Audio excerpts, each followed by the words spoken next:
te souhaite la bienvenue sur Sin Stories. Pour ce tirage, on va utiliser l'oracle de la sagesse des royaumes cachés pour l'énergie qui va nous accompagner sur ce tirage, pour avoir le décor de fond qui et la carte sort toute seule, le prince de feu. J'adore. Optimisme, mais également agressivité. Moi, je vois plutôt plus que de l'agressivité. Ici, c'est du dynamisme. Un nouveau souffle. J'adore cette carte. J'adore le prince de feu. Je trouve qu'il a une très, très belle énergie.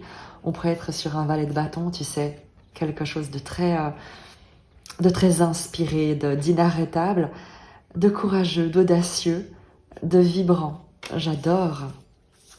Quelque chose de t'enthousiasme, quelque chose te fait vibrer. Je te lis le message de cet oracle afin que tu puisses t'en inspirer. C'est la carte 40.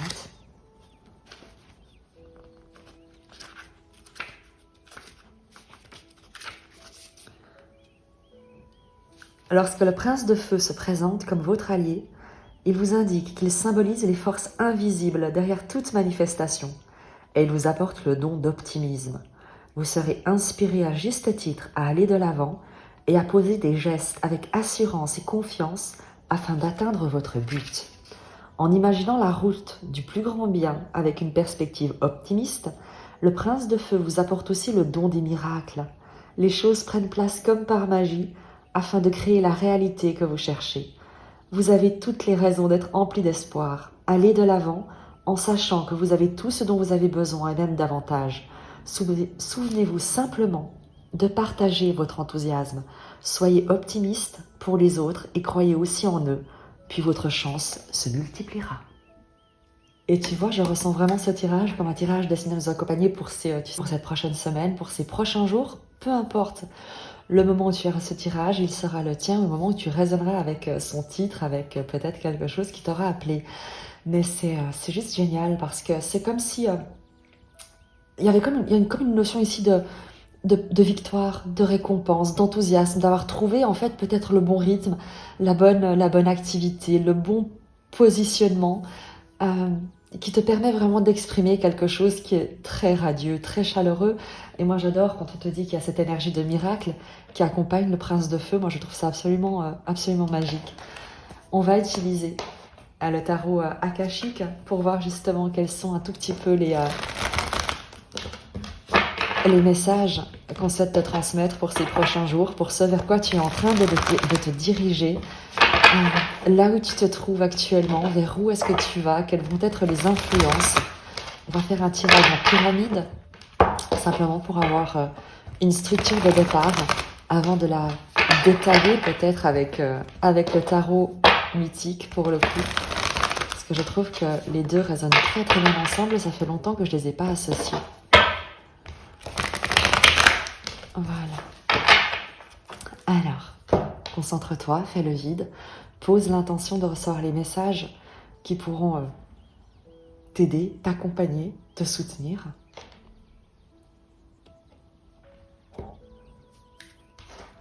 Hop, 3 cartes pour la situation au présent en fait. Le défi, la ressource, l'évolution probable. Et je vais d'ores et déjà préparer le tarot mythique qui est ici, afin qu'il puisse également profiter des énergies de ces cartes pour venir les préciser. Voilà. Et on est prêt. Alors, dans le présent, médecin divin, le nid d'oiseau et Uriel et le sphinx. Il y a une solidité, quelque chose que tu es en train de construire avec des efforts qui vont être récompensés. C'est quelque chose qui te fait travailler en profondeur. Tu es en train de travailler sur des mémoires peut-être, sur des héritages, sur des conditionnements, en train de les guérir, en train de reconstruire quelque chose du passé, parce que Uriel et le sphinx, c'est le fait d'aller déterrer quelque chose, c'est le fait de plonger en soi, d'aller se confronter à ce qui peut-être nous a déterminés à aller regarder en soi ce qui était peut-être caché, ce qu'on n'avait pas voulu voir jusque-là. Mais il y a vraiment ici une notion de guérison, de construction, de consolidation, de prendre, tu sais, comme les choses à bras le corps, une fois pour toutes, afin de régler la situation d'une manière ferme, franche, honnête, solide pour le long terme. Moi, je trouve ça très beau parce qu'évidemment qu'avec le médecin divin, ici, on va nous parler de cette capacité à guérir, à apaiser, à apporter le soulagement. Il peut s'agir de quelqu'un autour de toi qui a cet effet, il peut s'agir de toi par les efforts que tu déploies dans ta situation, par cette responsabilité que tu prends d'aller voir quelles sont les décisions que tu as prises, celles que tu prends aujourd'hui, et qu'est-ce que ça t'amène? Est-ce que ça t'amène vers ce que tu souhaites concrétiser ou pas? Et qu'est-ce que tu peux prendre comme place pour construire, concrétiser ce que tu souhaites vraiment voir grandir dans ta vie?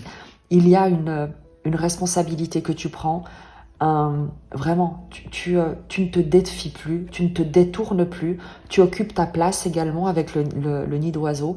Et là où tu te trouves, tu prends la décision de ne pas laisser le passé venir saboter ou venir altérer ce que tu souhaites voir construire, les gens dont tu souhaites t'entourer.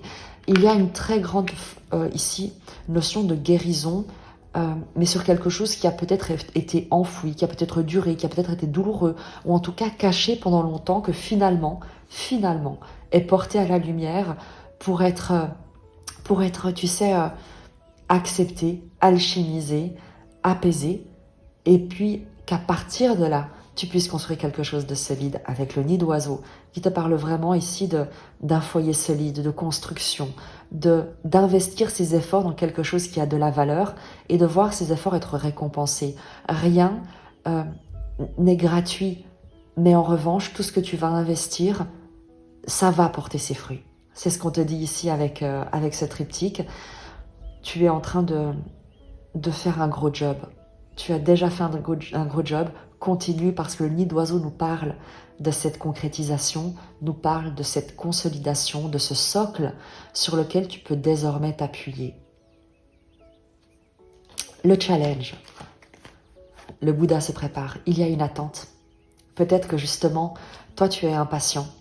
Tu es impatient et tu en as peut-être marre de travailler sur toi, tu en as peut-être marre de faire autant d'efforts, on va dire, en te disant que, comme si tu ne voyais jamais la fin. C'est presque le travail de Sisyphe. Aussi avec Uriel et le Sphinx, qui nous parle du Sphinx qui a dû être sorti du sable après toutes les tempêtes et qui à chaque fois était de nouveau recouvert par le sable.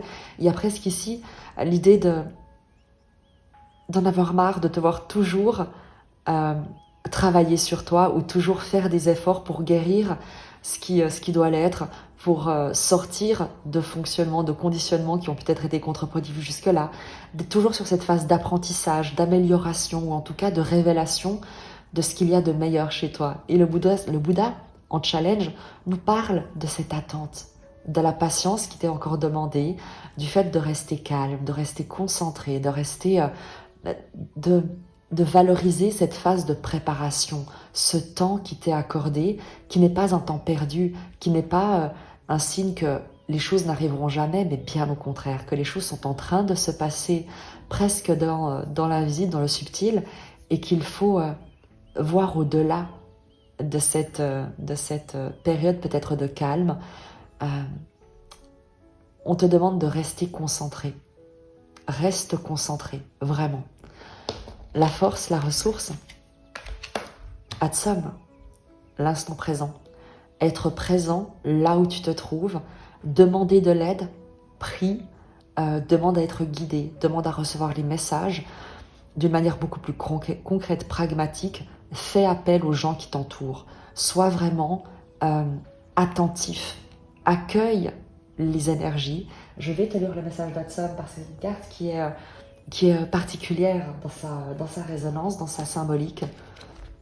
C'est la carte du jugement, si tu veux, dans le tarot traditionnel, même si le tarot akashique prend d'autres symboles. Non, c'est pas la carte du jugement, qu'est-ce que je dis? C'est la carte du fou, du mat, le 22. Ouais, c'est 22. C'est la carte du mat, c'est le fait de lâcher prise et d'être présent à soi. Atsum. Une bougie jette de la lumière sur un livre ouvert tenu par une jeune femme assise à un bureau. Ses yeux sont attirés vers le côté, comme si elle était distraite de sa lecture par une pensée inattendue ou par quelqu'un à proximité.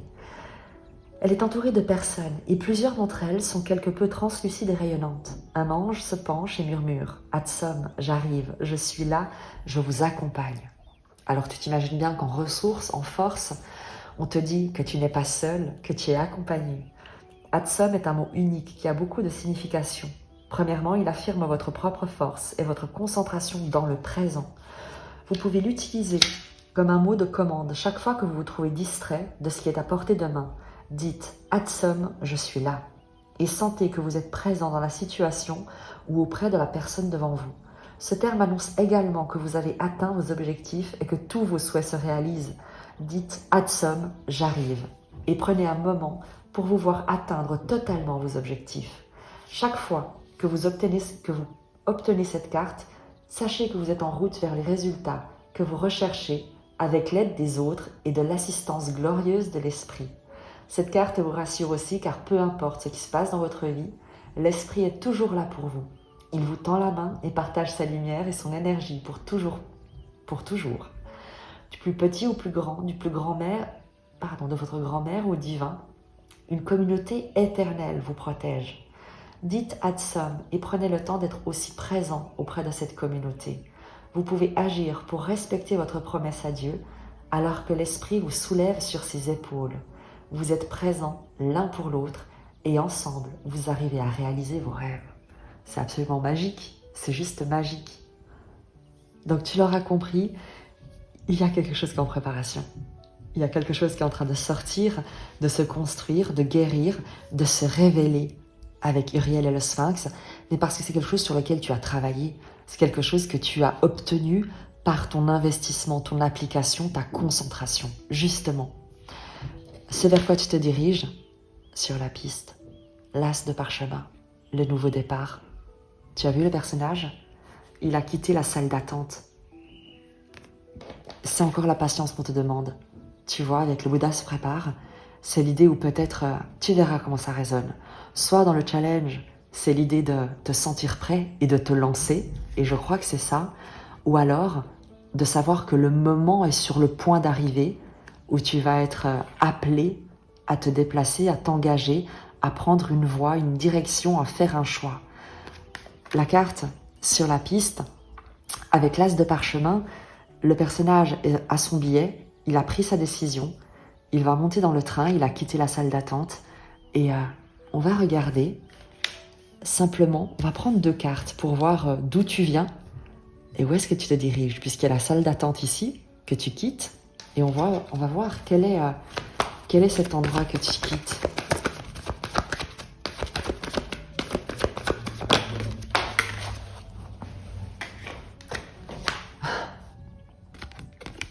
Le trésor, tu quittes un endroit de dévastation, une perte, quelque chose qui a été brisé, et c'est certainement ce que tu as réparé pendant tout ce travail que tu as fait ici en bas, la guérison, la construction, le fait d'aller regarder en toi, d'aller vraiment faire ce travail de l'ombre, changer le plomb en or, et c'est ce que tu fais ici, c'est ce que tu quittes, tu as guéri une vision de toi, tu as guéri un sentiment peut-être de perte, d'insuffisance, d'inadaptation. Et où est-ce que tu te diriges?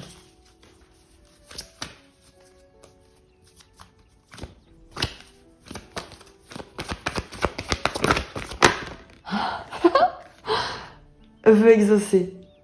C'est incroyable. Écoute, je vais même pas prendre de précision. On te parle ici de miracle. Tu as fait un travail de guérison incroyable, vraiment, où tu es en train de le faire, donc continue. Vraiment, continue. Parce que, regarde, tu quittes, tu vois, c'est fou.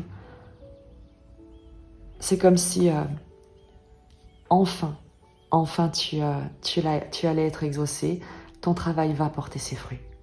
Et n'oublie pas que tu es entouré. L'Esprit, Dieu est avec toi. Persévère, continue. Je vais terminer avec un oracle. On ne prendra pas de précision avec le tarot mythique parce que le message est là pour te porter, pour te dire d'avoir confiance, d'aller de l'avant, de savoir que tu n'es pas seul, que tu es entouré, de demander l'aide de ces énergies autour de toi qui t'aiment profondément, qui sont là pour t'aider. Et on va simplement prendre le message d'un oracle et on va utiliser la sagesse d'Avalon pour clôturer. Magnifique, elle sort toute seule. Le cheval. Acceptez de l'aide, déléguez votre autorité. Tu vois, il y a une force qui se met en place autour de toi.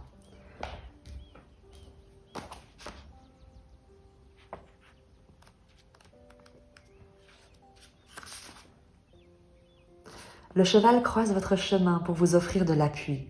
Si votre question porte sur le déroulement de votre vie, le cheval vous assure que vous recevrez effectivement de l'aide pour poursuivre votre quête. Vous refusez peut-être trop souvent celle qu'on vous offre, à moins que vous n'ayez l'impression d'aider plus souvent que l'on vous aide. Sachez que vous n'avez pas besoin de faire cavalier seul. Vous pouvez obtenir de l'appui si vous le désirez. Le cheval est là pour vous rappeler que pour recevoir du soutien, il faut le demander. Parfois, vous avez besoin d'être porté pour arriver à destination.